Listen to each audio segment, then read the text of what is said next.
members in their effort to secure a fair, equitable, and respectful contract. Yes.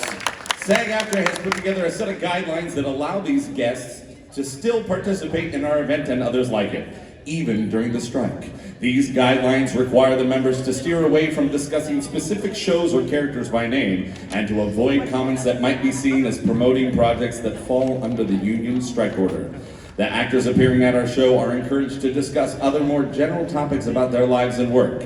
We wish them great success in their strike endeavor, and we appreciate your understanding and support. Now, with that being said, please put your hands together for your moderator. Give it up for Claire Kramer. Hello, hello, hello, everyone. 90s God, it is Sunday. How are you? That's kind of like a sad cheer. You guys having a good time? It's more like it. All right, it is my last panel of the weekend, and I just want to say thank you guys so much for everybody who's come out. I feel like we've had some amazing, amazing conversations on this stage, and some may say we've saved the best for last. Who wants to be the stars in charge? Please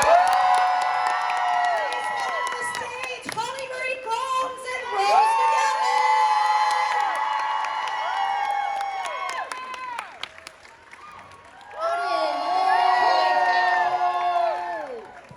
This is all of us, thank you. Welcome, you guys. I found the people. We found the people. The people are here. Are you guys glad to see them?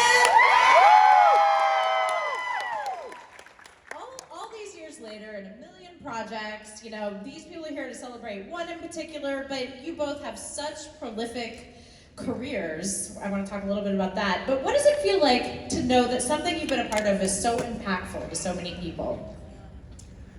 We can't thank the TV channel that kept us on. Not by name. Not by name. But there was, in general, another channel that picked us up after that other network that we can't talk about decided to become another network, and they didn't want us anymore. So this one kind of breathed new life into it, which is why many more people got to see it, and it still kind of lives.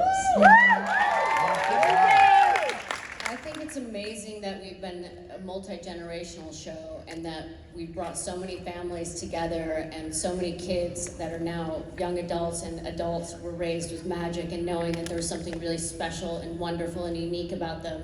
No matter what the outside world said, you know your magic. I love that. And building on that a little bit, what do you think, you know, as you guys were filming this show that we can't talk about, what do you think made it so relatable and made people just really, not just invest in, you know, the show, but the characters and you as people? It's definitely, well, for me, it was definitely the family aspect. I wanted it to be a show that was about a family, and then witches later was sort of just part of the outfit and the outskirt of it. But to me, it was really a core family show.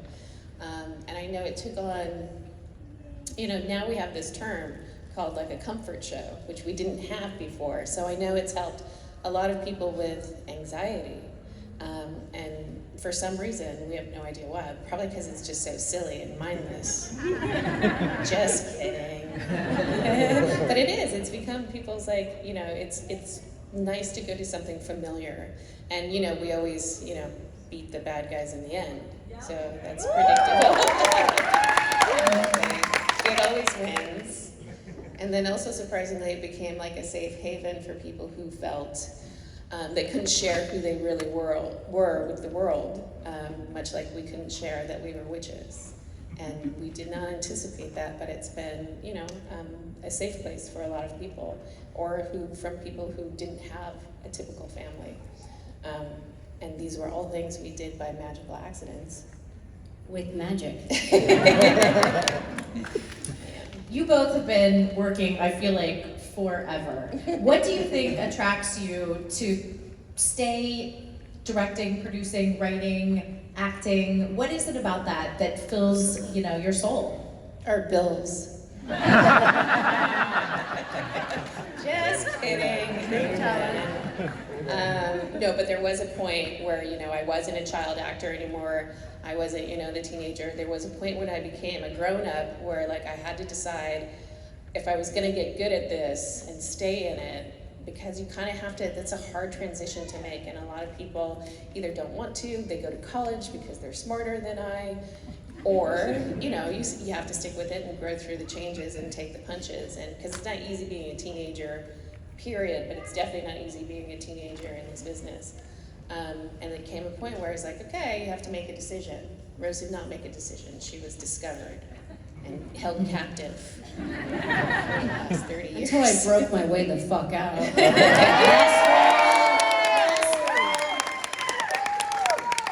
I admire you so much for everything you've done in your career, but also in your non-career. Tell me about your memoir and how you found yourself to write that. I mean, that's so, like, it's a memoir, it's so personal, it's so raw. Can you share a little? Well, I wrote a book called Brave, and the audiobook. Thank you. We can totally talk about books. It's a book. It's a book. I'm really proud of the audiobook. It was, I mean, the book was like a top 10 New York Times bestseller, but I'm more proud of, in a way, the audiobook. And, you know, I didn't have a traditional writer's experience because they hired spies to hunt me and steal half the book before it was published and basically try to kill me. So it was not like, so right now I want to write a second book, and I've made some headway, but transparently, when I open my laptop, I have an anxiety attack. I wonder why. And so it's hard, but I'm really, really proud of it. I'd always loved words, and I had no idea how to write a book, but I was like, you know what, my dad was an amazing painter. I'll just paint with words. And it's about 10% of my life story, and that's about as much as people could kind of handle, but I'm like, it's a lot even at that, right? But I really wrote it because I was raised to be a volunteer, and I was raised to help people, and I really thought, like, this is a universal story. There's some aspects of it that are extreme, like, you know, situations, but it's all of us. It's most of us. And it's not just about that, it's really about how to get brave and be brave in your own life. And the last lines in it are, I know you can, I know you have it in you just by being brave. And that comes in many shades and colors, and I'm immensely proud of that work. Thank you. Yeah. If you haven't had a chance to read it, I highly recommend it. It's a great book, and I hope that you can crack through the anxiety and get the second edition or the second version out. She will. Well, you need to go. Yeah, you need to. Maybe you guys need to go on a retreat or something. I don't think you've ever quit anything, so. No, I guess they say with anxiety, you're not supposed to avoid what gives you anxiety, but I know a lot of you know about anxiety. It's a struggle. It's a real struggle. Yeah, PTSD, super fun. Woo! Holly, as you were talking about transitioning from child actor into adult, like, you took on producing as one of the transitional steps, I feel. So how does that change the dynamic from just being an on-camera talent to all of a sudden having that much more responsibility? Well, I was always terribly opinionated, but that's because Shannon raised me. So we both had opinions. We had opinions about each other's opinions, basically. So we were very invested in the show too. So we just felt it wasn't like opinions or being bossy. We were just terribly invested in every aspect of the show. And so it didn't really change much for me. It didn't change my behavior much. But you know, it was nice to have the official title. It meant that the producers had to officially look at me when I was talking and try to pretend like they believed I could be in this position. And I was like, yes, I am. I see it. It's in the credits. It goes really fast, but it's there. But it really didn't change my day-to-day, really. I was just a title, officially. Mm-hmm. And Rose, you directed a short that premiered to like great reviews at Sundance. So can you tell everybody a little bit about that story and how that came about? Well, I always, sometimes on sets, I'd be on, certain directors would not be good with the crew, or I always was like, good is not great, great is great. And I always wanted to work for that, and it was finally just kind of time to do my own thing, and I directed something called Dawn, which because of the bad guys who haunted me for many years, has not been made available online because of them. And they blocked a lot of things, but it was amazing. It was nominated for Grand Jury Prize at Sundance, and super proud of that. Thank you. It was just a really special thing, and It was good. I saw it. You sent it to me. I liked it. It's very pretty visually. Deep thoughts. Deep thoughts. Yes. What's the premise? It's set in 1961, and it's kind of like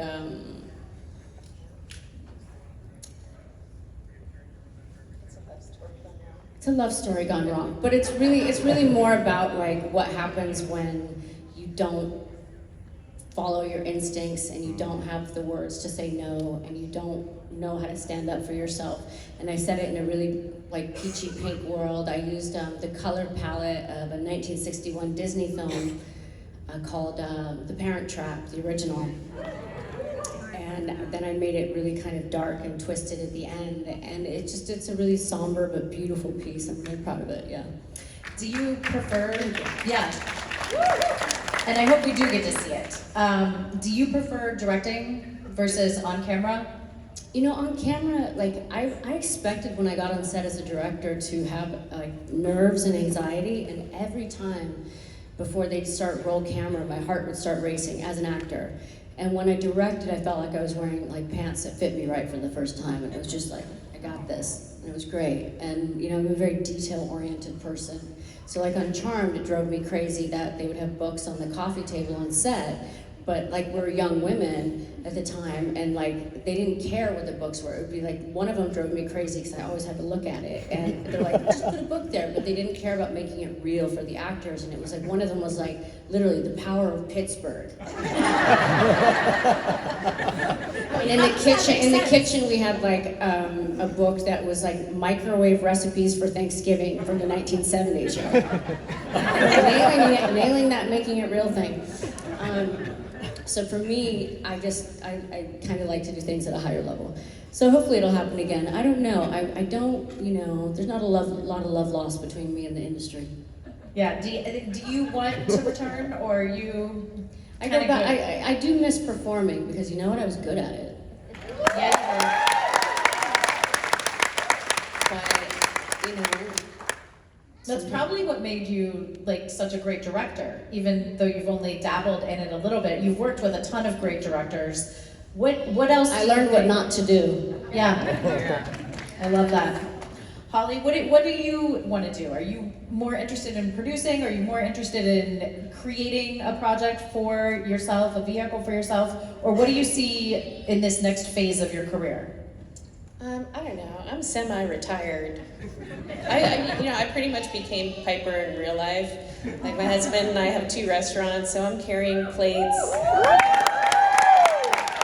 I'm filling glasses. I'm yelling at people for breaking things.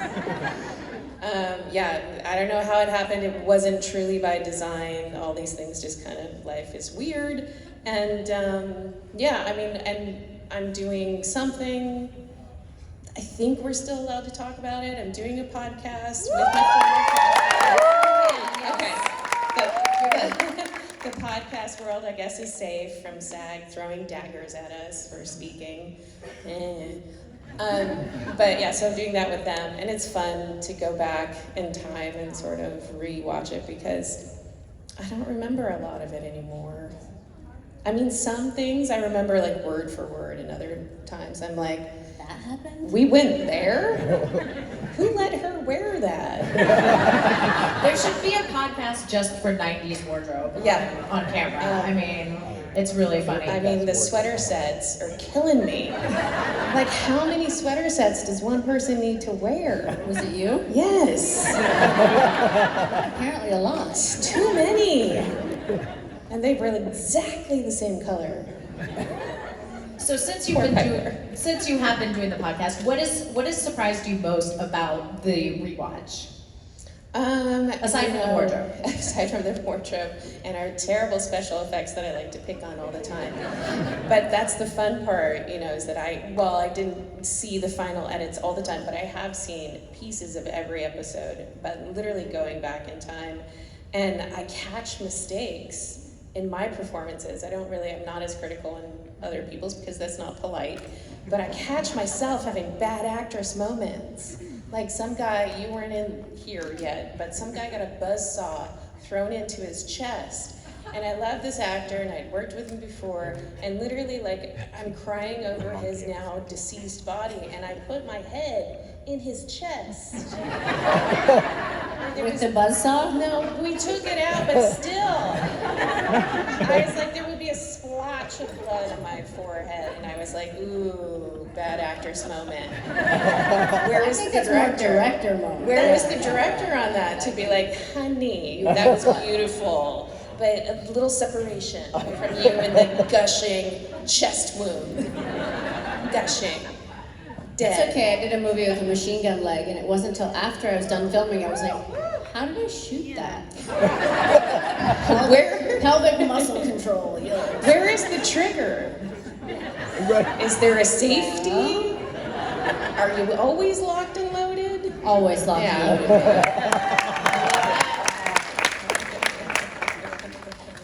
Always. Okay. Just walking away from it. What is something that you guys like to do in your, aside from the entertainment industry, forget about all that, what are your passions? What do you like? Are you into yoga? Do you, what do you collect? Do you love to cook? Tell us a little bit about, Holly and Rose from the side that people never really get to see. Well, see, again, I became Piper and I started cooking because I had too many children to feed. It was expensive to go out, so I had to start cooking for them. And there was no catering truck suddenly. Right. People don't understand as actors, we are infants. You don't dress yourself. You don't know how to do your own hair. You definitely don't know how to do your own makeup, and you never cook for yourself. There is breakfast, lunch, and usually sometimes dinner there. So yeah, I had to learn how to cook for my children for survival. And then, I married a guy who was a cook, and it got ugly. He's very competitive. Anything I make, he has to make better. And so now I just go ahead, you go. No, kitchen is all yours. So it's worked out well for me. What would be your signature dish? The Holly signature dish? Goodness, why do the kids claim I make too much all the time? Meatballs. I do meatballs for them every Sunday. They're completely ungrateful. They're like, meatballs again? And I'm like, one day you will love me for this. It's an Italian tradition. Grow up. Amen. Grow up. How rude. How rude. Maybe you could, with a meatball cookbook, start with that and build it out. Yeah, well, now they get whatever I put it in, but usually, because we were trying a lot of vegetarian and vegan recipes on them, because if the kids will eat it, anybody will eat it. But now they look at me very skeptical with every meal and say, what is this? I'm like, it's food, and you will live if you eat it. That's what it is. For me, I've been a longtime collector of first edition, 1940s, old crime novels, weird, and nerd. I know what to get you for Christmas. Thank you, Dashiell Hammett. And I also, I had a great love for classic cinema. One of my favorite jobs I ever had during, my Hollywood career was co-hosting with a man named Robert Osborne, a show called The Essentials that was on a channel called Turner Classic Movies, and to get paid to sit and talk about classic film and cinema. For me, when I grew up, my father, I have a lot of brothers and sisters, so we would go to revival theaters, and Lawrence of Arabia, when I came to the US, was the first movie I saw on screen, and I didn't know that it wasn't a modern movie. I thought it was current because I had no idea. And I was it was 3.5 hours with an intermission, and I was yes. And then later I did a goofy sci-fi called Phantoms with Peter O'Toole, who was Lawrence of Arabia, so stuff comes full circle, and we were friends till he died, which is amazing. Now, I live in Mexico. I explore a lot of Mexico. I drove across, me and my fluffy dog drove basically from like 100 miles off the coast of Cuba in Mexico, which is the farthest away you could get from Los Angeles and be on the same continent. I drove all the way to like the California desert, just me and her, and like had great adventures. Yeah, like through the jungle, through mountains, desert terrains. I do a lot of driving. I love that. Rose, yeah, is like a classic movie encyclopedia, in case anybody has any questions. I learned more from that than the directors I worked with.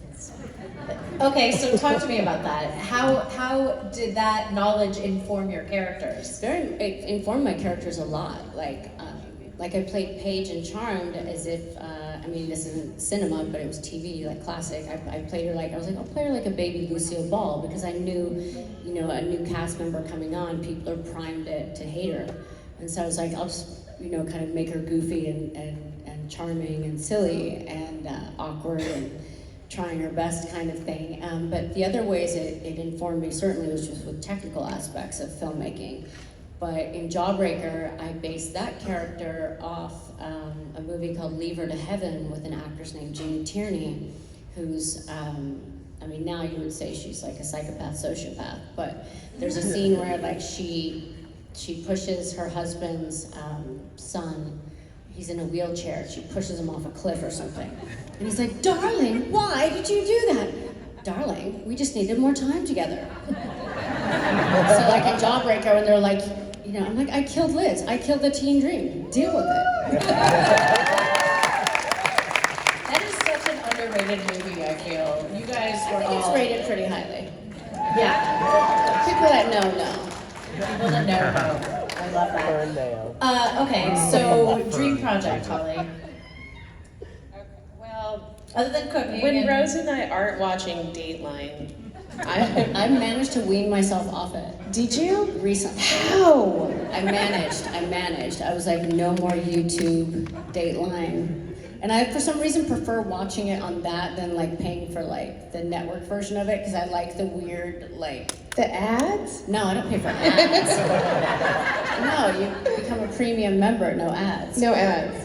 But it's like just a bizarre community of weirdos that seek out Dateline on YouTube. And So it there's looks like someone comments. shot it off their phone. And I always turn the light off and I would go to sleep. And then I'd wake up with Keith Morrison, the 3 heads in the duffel bag. And I'm like, yeah, I was like, okay, enough poison at night. It's not good for your subconscious, for No. sure. I think my dog hated it so much I stopped. Yeah, but we're not watching that anymore. But I now have moved on to SVU, and it's bad news, because if I turn it on, I'm gonna go 3 episodes deep. I'm gonna stay awake. I need a new sleep ritual. I have a theory on that. I think it's the gunk sound. Gunk.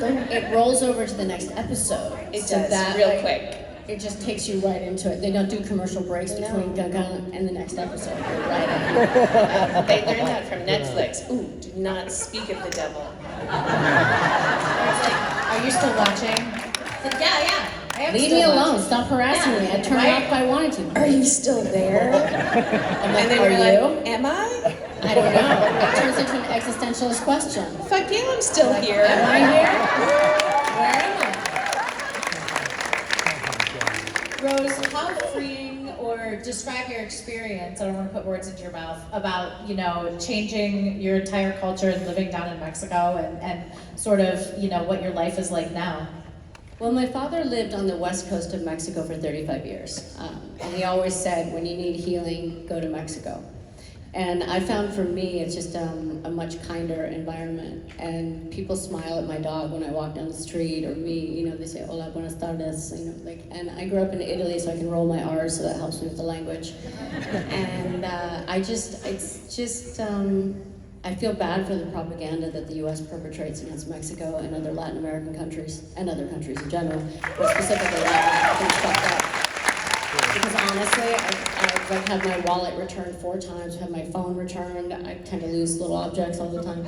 I had a bag of just like $1,000 in a little bag that a little old lady comes running out, and she's like 2 days later, and so and, you know, bad things happen everywhere. There's never been a school shooting there. There's never been a mass shooting. It's not the same thing. And I'm honestly really sick of the U.S. propaganda against it. It fucks me up. So it's for me, it's like, you know, when a lot of this country was being indoctrinated in the world with fear of something in the air, I was like, you know what, I'm gonna see what's real, like, let's do real life or death. Let's live real. And I prefer that. For me, I like honesty. I love that.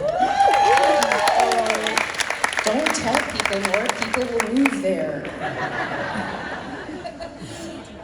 What can you do with your extensive film knowledge? You know, I honestly don't care. I honestly do not care. Like, I don't care. Like, I don't care. If I ever do a movie again, I do not care.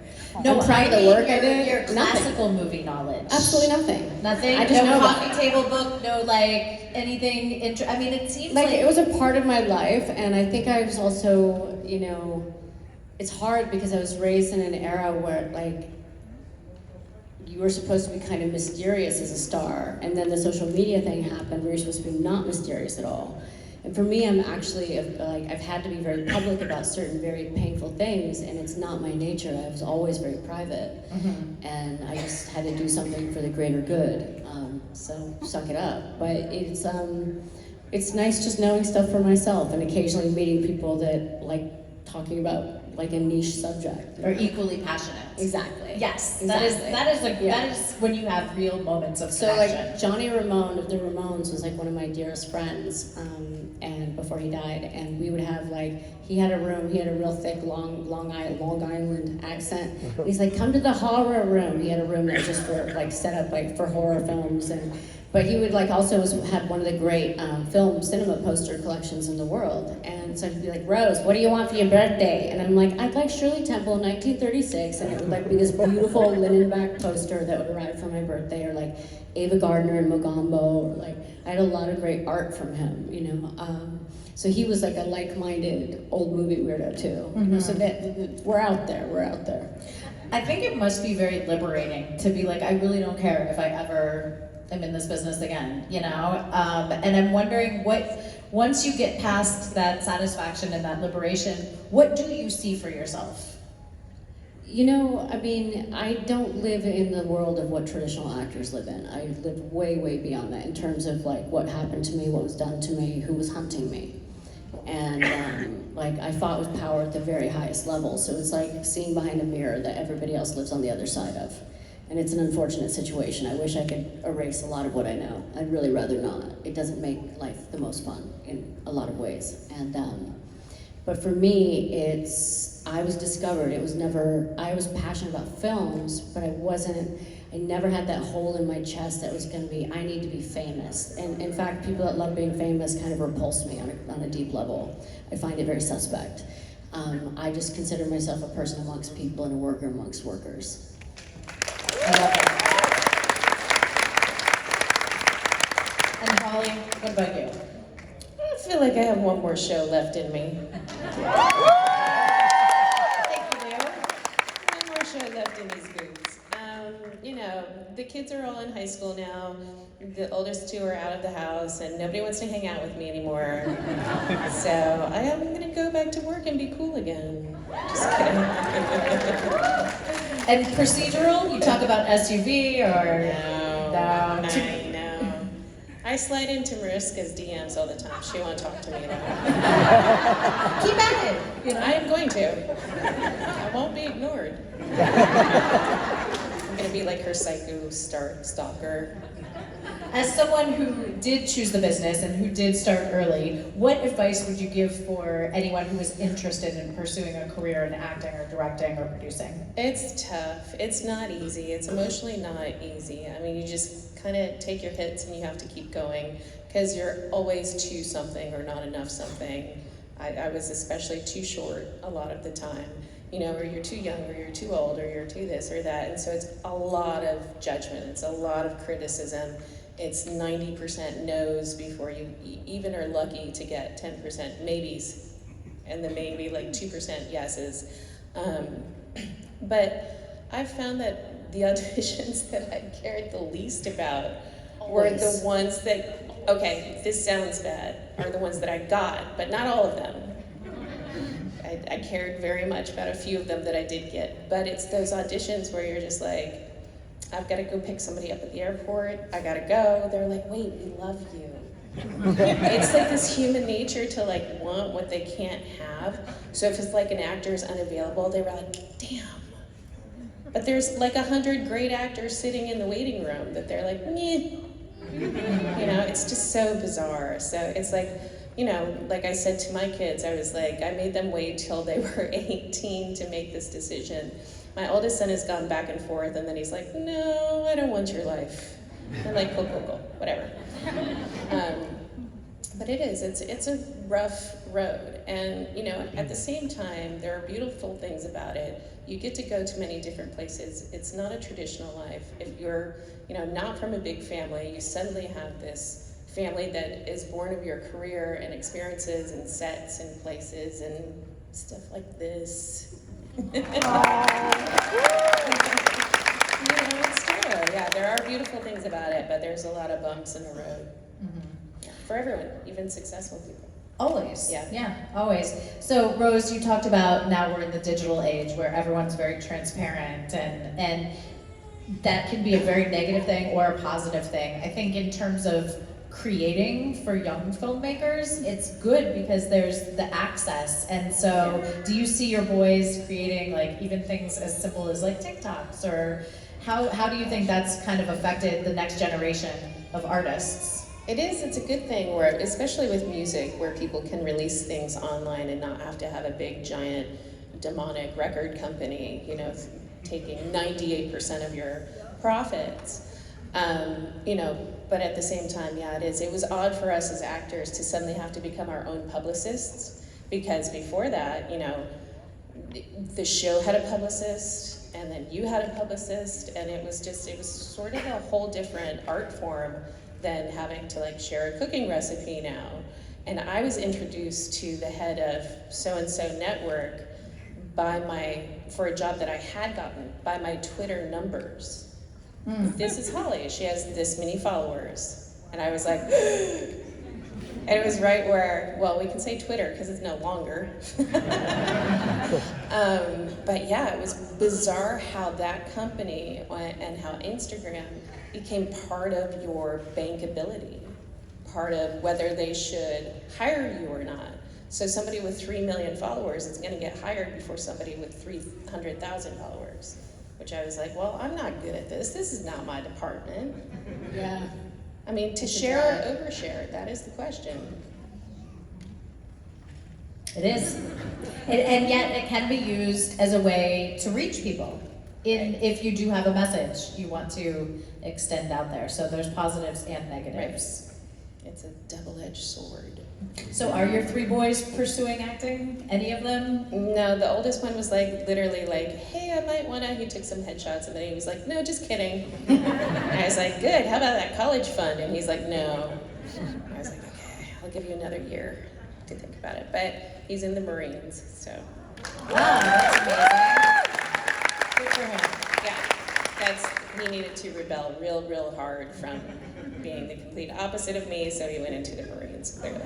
No more vegan meatballs. No more. Not there, but they are powder, so. Be careful what you wish for. That's right. There's something really engaging about you guys, Shannon, Alyssa, She would be here, but she's very busy with 90210 right now.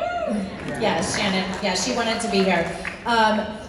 I feel like it was magical casting, just to use like a really crazy word, but what do you think has kept you guys connected over the years?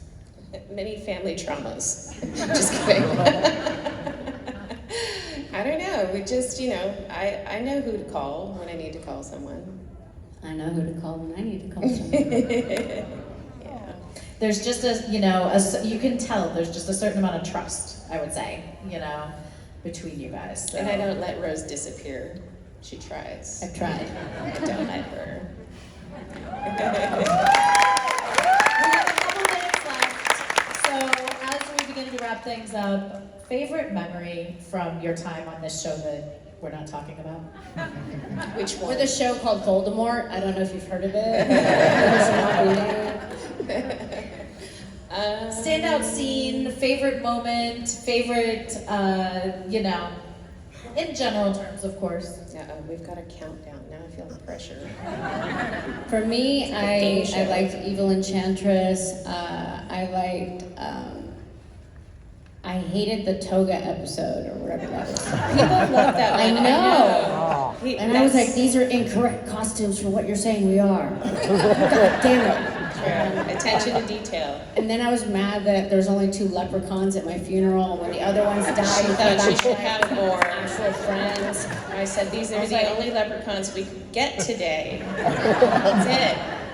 Did you ever, I'm loving this side of your personality, I did not know.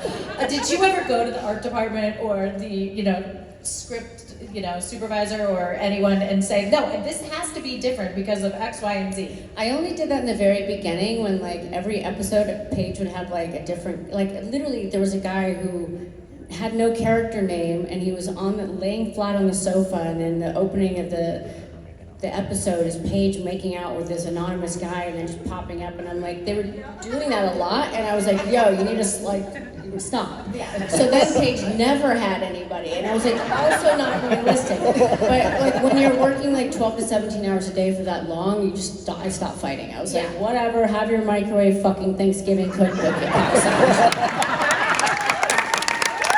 Keep our wicker furniture, bitches. She really hated the wicker furniture. I hated that furniture. Young lady. It'd blow up and I'm like, and there it is again. I hate wicker. A lot of scenes in that sunroom. A lot of scenes. But now I look at that damn wicker furniture with affection, which also makes me mad. Right. See, full circle. Full circle. Full circle. I'm like, oh, can't we just blow it up and put it back together one more time? Holly? We had an endless supply of wicker furniture in the basement, and clocks, and grandfather clocks. I know there's a number out there somewhere, but we literally blew up this grandfather clock multiple times, over 10 times, and it just kept on coming. So there's little silly things like that that's fun, but yeah, doing the podcast, we get to see it all over again. And all For the me, I miss mistakes. a lot of the crew. Yeah. I love that. I mean, it becomes your weirdo family. Yeah. And I'll always have memories of them shooting spitballs at me from the art department while I'm in a scene. I'm like, excuse me. Or your ex-husband calling me freak as I walk by. Or, Yeah, he was, ex. Fair enough, sorry. Fair enough. That it was a term of affection, endearment for him. Yeah, I don't his know. love language. Exactly. Yeah. Hence the ex. Yeah. Yeah, bless his heart. Bless his heart. In the southern way. And the southern hemisphere way. All right, well, we're almost out of time, guys. So before we leave, I just want, if you had to encapsulate the experience from this property in 1 or 2 words, what would that be for you? Family. Home. Stardust and magic. Ooh. Thank you guys so much for coming and joining us. Give it up for these wonderful ladies up here. All right, Rose and Holly, if you wouldn't mind joining me down here at the table. I'll get your microphones on the couch there. It's true. It's a true story. Come on right down here. We're gonna get one photo in front of everyone here. You come on down, face the group. And then I'm gonna have you turn around. Face that way first. There we go. 1, 2, 3. Yes. Power of 3 will set us free. All right, speaking of the power of 3, let's get Claire over here and have you face me, and we'll get a group photo in front of the crowd. All right, wave your hands, make some noise if you want to be in this. Fantastic. Give it up one more time for these wonderful ladies up here and our amazing moderator. Let's give it up for for Claire Kramer one more time. Didn't she do a fantastic job this weekend? Awesome. All right, you guys. Coming up next, I think you know what it is, right?